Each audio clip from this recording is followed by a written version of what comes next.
बच्चों, आज हम पढ़ेंगे क्लास 7th हिंदी बसंत का पहला पाठ हम पंछी उन्मुक्त गगन के।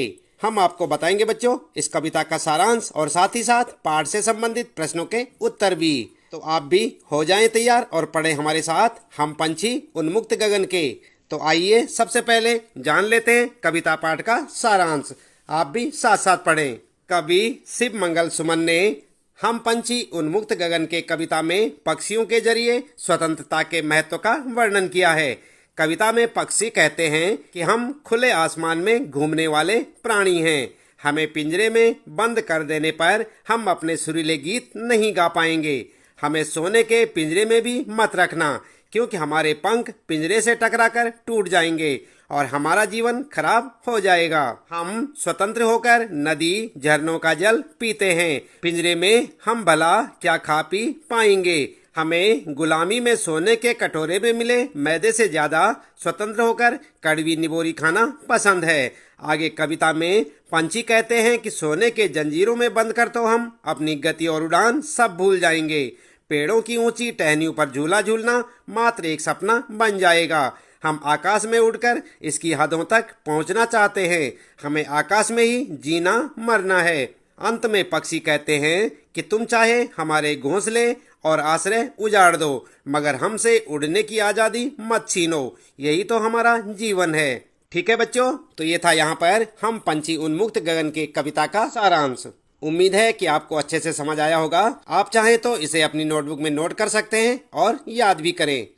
इसके बाद बच्चों आइए देख लेते हैं इस कविता पाठ से संबंधित प्रश्नों के उत्तर अभ्यास प्रश्न उत्तर में। और यहाँ पर सबसे पहले प्रश्न है आपके लिए कविता से। और पहला प्रश्न है बच्चों, हर तरह की सुख सुविधाएं पाकर भी पक्षी पिंजरे में बंद क्यों नहीं रहना चाहते? तो आप जानते हैं क्यों नहीं रहना चाहते बच्चों। आपने कविता तो पढ़ ली होगी।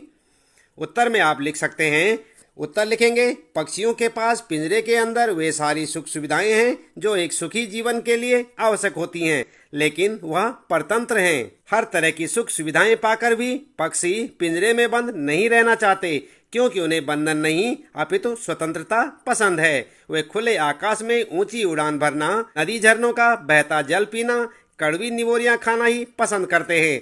कवि ने पक्षी के माध्यम से बंधन मुक्त जीवन की कल्पना की है। ठीक है बच्चों, इस प्रकार से आप लिख सकते हैं अपने पहले प्रश्न का उत्तर। इसके बाद दूसरा प्रश्न शुरू होता है। यहाँ पर आपका पक्षी उन्मुक्त रहकर अपनी कौन कौन सी इच्छाएं पूरी करना चाहते हैं? तो जानते हैं आप कौन कौन सी इच्छा पूरी करना चाहते हैं बच्चों। उत्तर में आप लिख सकते हैं, पक्षी उन्मुक्त होकर नीम के पेड़ से कड़वी निबोरियां खाना, खुले और विस्तृत आकाश में उड़ना, नदियों झरनों का बहता हुआ शीतल जल पीना, पेड़ की सबसे ऊंची टहनी पर झूलना और क्षितिज से मिलन करने की होड़ करते हुए अन्य पक्षियों के साथ उड़ान भरना इत्यादि इच्छाओं को पूरी करना चाहते हैं। ठीक है, और आपके प्रश्न का उत्तर हो जाएगा। इसके बाद आइए देख लेते हैं, यहाँ पर तीसरा प्रश्न है आपके लिए, भाव स्पष्ट कीजिए। और यहाँ पर है, या तो क्षितिज मिलन बन जाता या तंती सांसों की डोरी। तो क्या समझे आप इसका मतलब? उत्तर में आप लिख सकते हैं, प्रस्तुत पंक्ति का भाव यह है कि पक्षी क्षितिज के अंत तक जाने की चाह रखते हैं, जो कि मुमकिन नहीं है, परंतु फिर भी क्षितिज को पाने के लिए पक्षी किसी भी स्थिति का सामना करने के लिए तैयार हैं। यहाँ तक कि वे इसके लिए अपने प्राणों को भी न्योछावर कर सकते हैं। अर्थात स्वतंत्रता की कीमत उनके लिए प्राणों से भी बढ़कर है। आई बात समझ में? इस प्रकार से लिख सकते हैं आप अपने इस प्रश्न का उत्तर।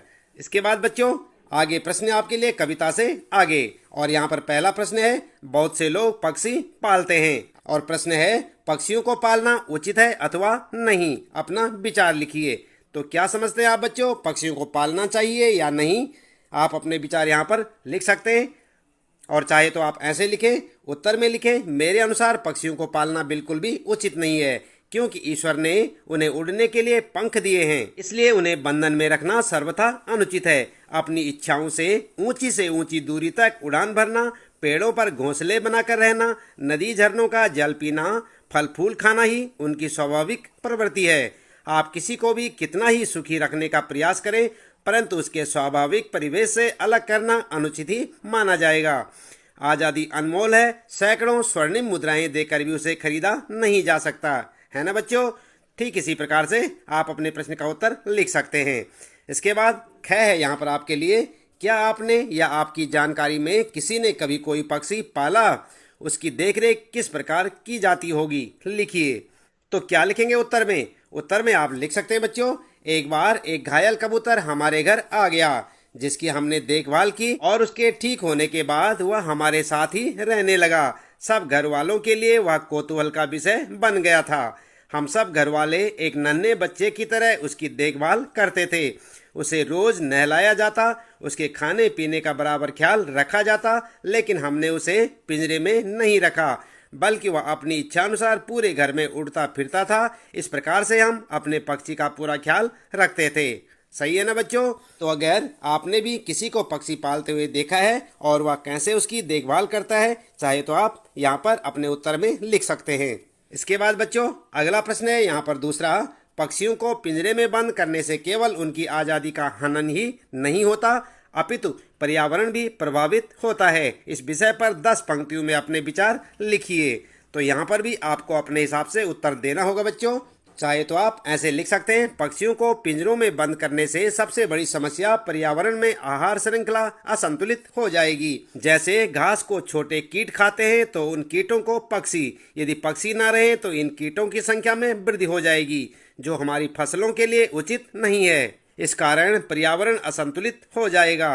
पक्षी जब फलों का सेवन करते हैं तब बीजों को यहाँ वहाँ गिरा देते हैं, जिसके फलस्वरूप नए नए पौधे पनपते हैं। कुछ पक्षी हमारी फैलाई गंदगी को खाते हैं, जिससे पर्यावरण साफ रहता है। यदि ये पक्षी नहीं रहेंगे तो पर्यावरण दूषित हो जाएगा और मानव कई बीमारियों से ग्रसित हो जाएगा। अतः जिस प्रकार पर्यावरण जरूरी है, उसी प्रकार पक्षी भी जरूरी हैं। दोनों एक दूसरे के पूरक हैं, एक के बिना दूसरे की कल्पना नहीं की जा सकती। ठीक है बच्चों? तो इस प्रकार से आप लिख सकते हैं अपने दूसरे प्रश्न का उत्तर। इसके बाद यहाँ पर बात करते हैं भाषा की बात के प्रश्न। आप देख रहे हैं यहाँ पर, और पहला प्रश्न है यहाँ पर, स्वर्ण श्रृंखला और लाल किरण सी में रेखांकित शब्द गुणवाचक विशेषण है। कविता से ढूंढकर इस प्रकार के 3 और उदाहरण लिखिए। तो यहाँ पर आप लिख सकते हैं, आपने कविता पढ़ ली होगी, उत्तर में लिख सकते हैं पुलकित पंख, ठीक है, कटुक निबोरी और कनक कटोरी। ठीक है। अगला प्रश्न है बच्चों दूसरा, भूखे प्यासे में द्वंद्व समास है। इन दोनों शब्दों के बीच लगे चिन्ह को सामासिक चिन्ह कहते हैं। आप देख रहे हैं यहाँ पर दोनों शब्दों के बीच में इस प्रकार से एक चिन्ह लगा हुआ है। कैसे लगा है? ऐसे। ठीक है। तो इसको क्या कहते हैं? सामासिक चिन्ह। इस चिन्ह से और का संकेत मिलता है, जैसे भूखे प्यासे, भूखे और प्यासे। ठीक है। इस प्रकार के 10 अन्य उदाहरण खोजकर लिखिए। तो उत्तर में आप लिख सकते हैं बच्चों, अमीर गरीब, सुख दुख, रात दिन, तन मन, खट्टा मीठा या मीठा खट्टा, अपना पराया, पाप पुण्य, सही गलत, धूप छांव, सुबह शाम। ठीक है। ये सब क्या है? द्वंद्व समास के उदाहरण हैं। इनके बीच में सामासिक चिन्ह लगा हुआ है। आई बात समझ में? और सामासिक चिन्ह का मतलब क्या होता है? और। ठीक है। यानी जैसे अमीर गरीब में अमीर और गरीब, सुख और दुख, रात और दिन। ठीक है। इस प्रकार से आप समझ सकते हैं। तो बच्चों इस प्रश्न के साथ ही इस पाठ से संबंधित प्रश्नों के उत्तर यहाँ पर समाप्त होते हैं। उम्मीद है कि आपको अच्छे से समझ आए होंगे। आप इन्हें चाहें तो अपनी नोटबुक में नोट करें और अच्छी से अपनी परीक्षा की तैयारी के लिए याद करें। और हर रोज इसी प्रकार कक्षा 7 हिंदी बसंत के सभी पाठों को पढ़ने के लिए लगातार देखते रहें वीडियो, जुड़े रहें हमारे साथ। और यदि आप चैनल में पहली बार आए हैं तो चैनल को सब्सक्राइब अवश्य कर दें, बेल आइकन भी दबा दें बच्चों, ताकि आपको आने वाली प्रत्येक पाठ की वीडियो की नोटिफिकेशन मिलती रहे। मिलते हैं अगली वीडियो में नए पाठ के कुछ नए प्रश्नोत्तरों के साथ।